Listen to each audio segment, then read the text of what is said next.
నెల్లూరు జిల్లా ఉదయగిరి మాజీ శాసనసభ్యులు గండిపాలెం జలాశయ సాధకులు పొన్నెపోయిన చెంచురామయ్య 23వ వర్ధంతి కార్యక్రమం ఆయన తనయుడు మాజీ జిల్లా పరిషత్ చైర్మన్ చెంచులబాబు యాదవ్ ఆధ్వర్యంలో ఆదివారం చెంచురామయ్య నగర్లో ఘనంగా నిర్వహించారు. ఈ కార్యక్రమానికి ముఖ్య అతిథులుగా ఉదయగిరి శాసనసభ్యులు కాకల సురేష్ దంపతులు పాల్గొన్నారు. ముందుగా ఆయన చిత్రపటానికి పూలమాలలు వేసి ఘన నివాళులర్పించారు. ఈ సందర్భంగా వారు మాట్లాడారు.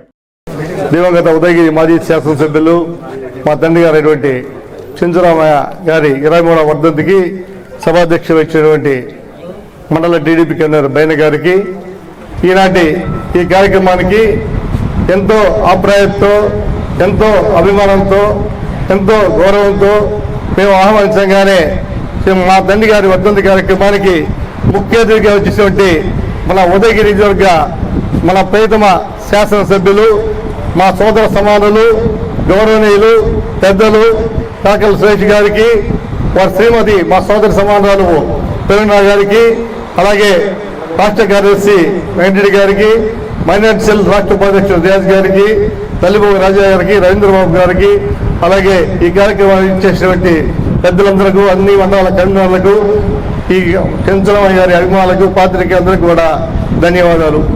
మా తండ్రి గారు మరణించి 22 సంవత్సరాలు పూర్తయినా కూడా ప్రతి సంవత్సరం ఈ కార్యక్రమం జరుపుతుంటాము. కానీ ఆయన అభిమానులందరూ కూడా ప్రతి సంవత్సరం వచ్చి ఆయన నివాళులు అర్పించడం ఒక ఆనవాయితీగా ఈ ప్రాంతంలో జరుగుతుంది. ముఖ్యంగా ఆ రోజుల్లో మా తండ్రి గారు ఇరిగేషన్కి ఎక్కువ ప్రాధాన్యత ఇచ్చి సమితి అధ్యక్షులుగాను, శాసనసభ్యులుగాను ఈ ప్రాంతంలో చెరువులు, డ్యాములు ఉండాలని చెప్పి ప్రతిపించిన వ్యక్తి మా తండ్రి చెంచురామయ్య గారు చెప్పి నేను తెలియజేసుకుంటున్నా. 1975 సంవత్సరంలో మా తండ్రి గారు శాసనసభ ఎన్నికైన తర్వాత అప్పుడు ఎన్నికల్లో వాగ్దానం చేశారు, నన్ను గెలిపిస్తే గండిపాలెం ప్రాజెక్టు సాధిస్తారని. కానీ గెలిచిన తర్వాత 3 సంవత్సరాలు గండిపాలెం ప్రాజెక్టు రాలేదు.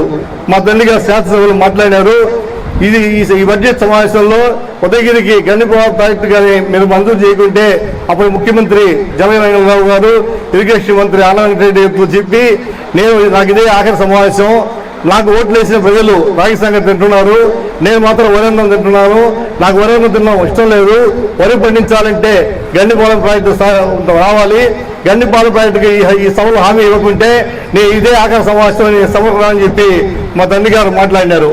ఆ మాటను స్పందించినటువంటి ఆనాటి ముఖ్యమంత్రి జగన్మోహన్ గారు అదే సభలో హామీ ఇచ్చారు, నేను నెల్లూరు జిల్లా పర్యటనకు వస్తే ఖచ్చితంగా ఉదయానికి వస్తాను, గండిపాలెం ప్రాజెక్టు శంకుస్థాపన చేస్తున్నారు. ఆ మాట ప్రకారం ఆయన శంకుస్థాపన చేసి మన గండిపాలెం ప్రాజెక్టుని చర్చని తెలియజేసుకుంటున్నా. మనకు ముఖ్యమైన విషయం, నేను మా తండ్రి గారి తర్వాత 8 శాసనసభ్యులు చూసా, కానీ మన కాకల సురేష్ గారు మా తండ్రి గారు బాటలో ఆయన ప్రయాణం చేస్తున్నారు. ఆయన ఎక్కడ పోయినా కూడా ఇరిగేషన్ మీద, చెరువుల మీద, డ్యాముల మీద, కాలువల మీద ప్రత్యేక దృష్టి పెట్టి శాసనసభలో కూడా సురేష్ గారు మొత్తం లాగానే ఇరిగేషన్ డెవలప్ అయితేనే, రైతాంగం డెవలప్ అయితేనే మన ప్రాంతం అభివృద్ధి చెందుతున్న దృష్టితో శాసనసభలో కూడా మాట్లాడడం మనందరం కూడా అభినందించాలని చెప్పి కూడా మీకు అందరినీ సభాముఖంగా తెలియజేసుకుంటున్నా. ఈరోజు గండిపాలెం ప్రాజెక్టులో 23 అడుగులు నీళ్లుంటే సురేష్ గారు వెంటనే మన ఎమ్మెల్యేగా స్పందించి 15 లక్షల రూపాయలు నిధులు మంజూరు చేయించి, కాలువ మరమ్మతులు చేయించి ఈరోజు ఆ ప్రాజెక్ట్ కింద 4000 ఎకరాల్లో రైతులు వరి సాగు చేసుకుంటున్నారంటే ఆ గొప్పతనం మన కాకల సురేష్ గారు చెప్పి కూడా తెలియజేసుకుంటున్నా.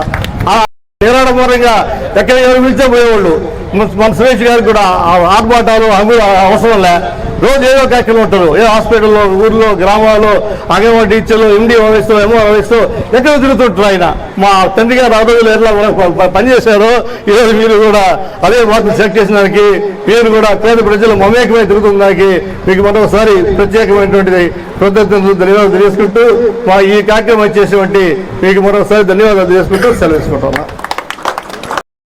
కార్యక్రమం చేసేటువంటి మన ప్రథమ శాసన కాకల సురేష్ గారికి, అలాగే వచ్చేటువంటి 8 మండలాల నాయకులకు, మండల కన్వీనర్లకు అందరికీ కూడా ధన్యవాదాలు తెలుసుకుంటున్నా. మన ఎమ్మెల్యే గారు అనుకుంటే 1 అడుగు కాదు 4 అడుగులు వేసే శక్తి ఉంది. ప్రతి విషయం మీద ఆలోచించి ఈ ప్రాంతాన్ని అన్ని రంగాలు ముందుకు మంచి ఒక కాన్సెప్ట్ తో, మంచి విజన్తో మన ఎమ్మెల్యే గారు పనిచేస్తున్నారు. ఖచ్చితంగా ఈ 4 సంవత్సరాల్లో ఉదయగిరిని అన్ని రంగాలలో మన ఎమ్మెల్యే గారు ముందుకు తీసుకుపోతారు అని చెప్పడంలో ఎటువంటి సందేహం లేదు. మంచి ఐడియాలు ఉన్నాయి, మంచి సంబంధాలు ఉన్నాయి. రాష్ట్రంలో మన ముఖ్యమంత్రి గారితో కానీ నారా లోకేష్ బాబు గారితో కానీ సంప్రదించి మన ప్రాంతానికి పరిశ్రమలు తీసుకురావాలన్నా, ఇరిగేషన్ తీసుకురావాలన్నా మంచి ఆలోచన చేస్తున్నారు. ఆయన అందరం కూడా అన్ని విధాల అండగా ఉండి ముందుకు సాగాల్సిన అవసరం ఉందని చెప్పి మీకు అందరికీ కూడా నేను తెలియజేసుకుంటూ ఈ కార్యక్రమాలు చేసిన అందరికీ కూడా ధన్యవాదాలు తెలియజేసుకుంటూ సార్. తెలుగుదేశం పార్టీ ఉదయగిరి అధ్యక్షులు భయన్న గారికి, అలాగే మన state Telugu Desam party secretary Venkata Reddy గారికి, మన గొప్ప నేత పొన్నుపోయిన చెంచరామయ్య గారి కుమారులు చెంచలబాబు యాదవానికి ఎక్స్ జెడ్పీ చైర్మన్గా కూడా చేసిన వారు. 1972 నుంచి 78 వరకు ఆయన అసెంబ్లీలో ఎమ్మెల్యేగా ఉండడం జరిగింది. బీసీ సామాజిక వర్గం నుంచి వచ్చిన మొట్టమొదటి నాయకుడు ఆయన. నెల్లూరు జిల్లా నుంచి ఒక గొప్ప నేత, మహానుభావుడు ఉదయగిరి నుంచి వెళ్ళడం అనేది ఉదయగిరి నియోజకవర్గ ప్రజల అదృష్టం. నాకు తెలిసినంత వరకన్నా ఒకసారి ఎవరో చెప్తుంటే విన్నాను, నక్కలగండి తర్వాత గండిపాళ్యం మన బసినేనిపల్లి రిజర్వాయర్ల కోసం ఆయనకి మినిస్టర్ ఇస్తానన్నా కూడా నాకు అవసరం లేదు, నాకు ఈ చేసి పెట్టండి ఈ 3 ప్రాజెక్టులు అనే గొప్ప నాయకుడు. అంటే అంత ఉన్నత విలువలు ఉన్న రాజకీయం చేసిన వాళ్ళు. ఆయన ఎవరి దగ్గర చేశారు? జలగ వెంగళరావు గారి దగ్గర, సీఎం గారి దగ్గర. జలగ వెంగళరావు గారు ముఖ్యమంత్రిగా ఉన్నప్పుడు అసెంబ్లీలో ఉన్న వ్యక్తి. ఆ రోజుల్లో ఎంతో ఉన్నతమైన రాజకీయ నాయకులు. ఆ రోజు తర్వాత మన గౌరవ వెంకయ్యనాయుడు గారు అసెంబ్లీలోకి వెళ్ళారు. ఆయన తర్వాత ఎంతో ఉన్నతమైన రాజకీయాలు చేసిన నాయకులు ఉన్నారు నెల్లూరు జిల్లా నుంచి కూడా. కేవలం ప్రజలకు ఏదో చేయాలన్న ఉద్దేశంతో ఆ రోజున ఆయన మినిస్టర్ కూడా వదులుకున్నారంటే ఆ రోజుల్లో ఒకసారి మీరు ఆలోచన చేయాలి. ఆయన మనస్తత్వం ఎటువంటిది, ఎంత ఉన్నతమైన వ్యక్తిత్వం అనేది ఒకసారి ఆలోచన చేయాలి. ఇక్కడ కూడా సభలో కూర్చున్న పెద్దలు కూడా చాలా మంది, మన నాయకులు కానీ, వేదిక మీద ఉన్న నాయకులు కానీ, మీరు చాలా మంది చెంచురామయ్య గారితో పనిచేసి ఉంటారు. ఆయన ఎమ్మెల్యేగా ఉన్నప్పుడు ఎవరన్నా ఉన్నారు ఇక్కడ ఉన్న వాళ్ళు? ఎవరన్నా ఒకసారి చేయొద్దండి, ఒకసారి హ్యాండ్ రైజ్ చేయండి. ఎవరు? మీరు ఒక్కరు ఉన్నారు ఆ రోజున. సో మీరు ఏమన్నా 2 మాటలు చెప్పగలరు ఆయన గురించి? ఆయన కలిసి నడిచింది కానీ ఎంత వయసులో మీరు ఇప్పుడు ఆ టైంలో ఉన్నారు? చెప్పడమా మీరు అవి చెప్తేనే కదా మనకు తెలుస్తుంది. కూడా చేయడం జరిగింది, సమితి అధ్యక్షులుగా చేయడం జరిగింది.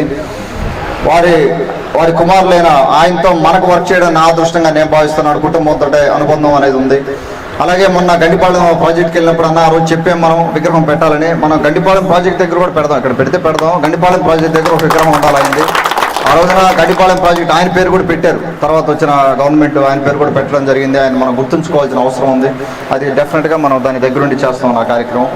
అలాగే నేను అన్నను కూడా అడుగుతూ ఉంటాను, ఆ రోజున ఆ పెద్ద ఆయన ఏమేమి కార్యక్రమాలు అనుకున్నారు, ఏమి చేయాలనుకున్నారు, ఆయన మార్గంలోనే, ఆయన బాటలోనే మేము కూడా నడుస్తాను. ఆయన ఏదైతే చేయాలనుకున్నారో ఈ రోజున కొన్ని కంప్లీట్ కానీ ఇంకా ఉన్నాయంటే 72 అంటే దగ్గర 50 ఏళ్ళు. 50 ఏళ్ళలో ఒక్కసారి మనం ఆలోచన చేసుకోవాలి. 50 ఏళ్ల క్రితం గండిపాలెం ప్రాజెక్ట్ కట్టించారంటే ఆయన, ఈ రోజున గండిపాలెం ప్రాజెక్ట్ అనేది కానీ లేకపోతే మనకు అసలు నీళ్ళు ఎక్కడున్నాయో ఒక్కసారి మనం ఆలోచన చేయాలి. నీళ్ళు అనేది ఉండదు అసలు మనకేడ. గండిపాలెం ప్రాజెక్ట్ అనేది ఒకటి కానీ లేకపోతే కనీసం నీళ్లు ఉండే పరిస్థితే లేదు. ఈ 8 మండలాలు కేవలం జలదంకి, కలిగిరి, కొండాపురం కొంతవరకు సమస్యలు నీళ్ళు వస్తున్నాయి కానీ మిగతా మండలాలకు ఎక్కడా కూడా నీళ్లు లేవు.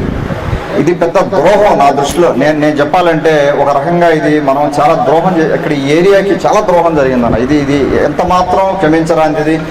ఈ రోజు కూడా మనం ఎక్కడ కూడా నీళ్లు ఇచ్చిన సందర్భం లేదు. ఏ గవర్నమెంట్ కూడా ప్రయారిటీ చేసిన సందర్భం లేదు. కొద్ది గొప్ప డెవలప్మెంట్ ముందుకెళ్ళిందంటే వెలుగొండ ప్రాజెక్ట్ కానీ, సమస్యలు కానీ మన తెలుగుదేశం పార్టీ గవర్నమెంట్లోనే అయింది. ఇంకెక్కడ కూడా ఏ గవర్నమెంట్లో కూడా ఏ టర్మ్లో కూడా ముందుకెళ్ళిన పరిస్థితి లేదు. మనకు 3 సార్లే మనకు అధికారం ఇచ్చారు తెలుగుదేశం పార్టీకి.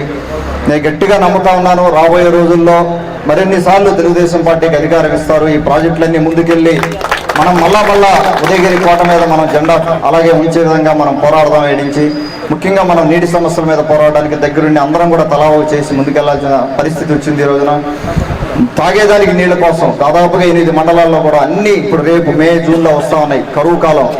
తాగేదానికి నీళ్ళు లేని పరిస్థితుల్లో చాలా వరకు వాటర్ ప్లాంట్ పెడుతున్నాం కానీ పూర్తిగా మనం సమస్యల నీళ్ళు ఇక్కడికి తీసుకొస్తే తప్పితే దీనికి పరిష్కారం లేదు. నేను విజయవాడ వెళ్ళినప్పుడు ఇంజనీరింగ్ చీఫ్ తోటి దాదాపు 2 గంటలు కూర్చున్నాను. స్టాఫ్ తోటి 2 గంటలు కూర్చుంటే నాకు ఒకటి అర్థమైంది ఏంటంటేనా, ఇక్కడ ఎస్సీ కానీ ఇక్కడ ఎస్సీకి వారికి డిస్కనెక్ట్ ఉంది. ఇక్కడ మనం గ్రౌండ్లో మనం చూసే పరిస్థితి, అలాగే అక్కడ వాళ్ళ దగ్గర ఉన్న ఇన్ఫర్మేషన్కి కొంత తేడా కనపడింది నాకు. ఇక్కడ ఇన్ఫర్మేషన్ సరిగా వెళ్ళటం లేదు ఇక్కడి నుంచి. అంటే వాళ్ళకి కనీసం ఫ్లోరైడ్ బెల్ట్ ఎంత ఉంది, సాల్ట్ వాటర్ బెల్ట్ ఎంత ఉంది అనేది కూడా తెలియని పరిస్థితి. నేను స్వయంగా 2 గంటలు కూర్చొని ఎక్స్ప్లెయిన్ చేస్తే వాళ్ళకి పరిస్థితి అర్థమైంది. లక్కీగా మా సీనియర్ ఒక ఆయన విజయవాడ సిద్ధార్థలో చదువుకున్న సీనియర్ ఒక అతను ఓఎస్టీగా ఉన్నాడు అక్కడ, ఆయనతో కూడా చెప్పారు మనకు సహాయం చేస్తామని చెప్పారు, ప్రత్యేక దృష్టి పెడతానని చెప్పారు. ఈ ఎన్టీఆర్ సృజల పథకానికి దాని డబ్బుల కోసం వెళ్ళాను నేను, ఆ డబ్బుల కోసం ఇవ్వని చెప్తే వాళ్ళు ఏమంటారంటే ఆ కాంట్రాక్టర్కి ఇచ్చాము ఆ రోజున మేము, ఈ హబ్స్ అన్ని పెట్టున్నారు, మీరు చూసే ఉంటారు, ఈ వాటర్ డిస్పెన్సరీ యూనిట్స్ పెట్టుంటారు అక్కడక్కడ మదర్ ప్లాంట్స్ పెట్టి. ఆ రోజున కొంత చేశారు కానీ ఒకటే కమెన్సింగ్ అయింది అక్కడ జలదంకిలో ఒకటి స్టార్ట్ అయింది కానీ అది కూడా ఆగిపోయింది. అది కూడా వాళ్ళకి తెలియదు ఆ విషయం. వాళ్ళు అనుకుంటున్నారు 2-3 మండలాల్లో మనకి ఇది ఇంకా వర్క్ జరుగుతుంది అనుకుంటున్నారు. అంటే గవర్నమెంట్ పరంగా ఆ రకంగా నిద్రపోయింది. ఆర్డబ్ల్యూఎస్ ఇక్కడ నుంచి మనకు వాళ్ళ కమ్యూనికేషన్ కూడా సరిగా లేకుండా గత 5 ఏళ్లలో ప్రాజెక్ట్ని పూర్తిగా నిర్వీర్యం చేశారు. మనం ఏదైతే మంచి ఉద్దేశంతో తెలుగుదేశం గవర్నమెంట్లో 2014-19లో దీన్ని స్టార్ట్ చేసామో పూర్తిగా దాన్ని నిర్వీర్యం చేశారు. ఈ రోజున కనీసం వాళ్ళు పిలిస్తే మళ్ళీ వాళ్ళు ఏమంటారంటే కాంట్రాక్టర్ని పిలిచి మన కాంట్రాక్టర్కి ఇచ్చున్నాం ఆల్రెడీ, వాళ్ళని పిలిచి ఆయన ఏం చేయబోతున్నాడో తెలుసుకొని ఎన్ని సెట్ చేస్తే కానీ వీళ్ళు చేయమంటున్నారు.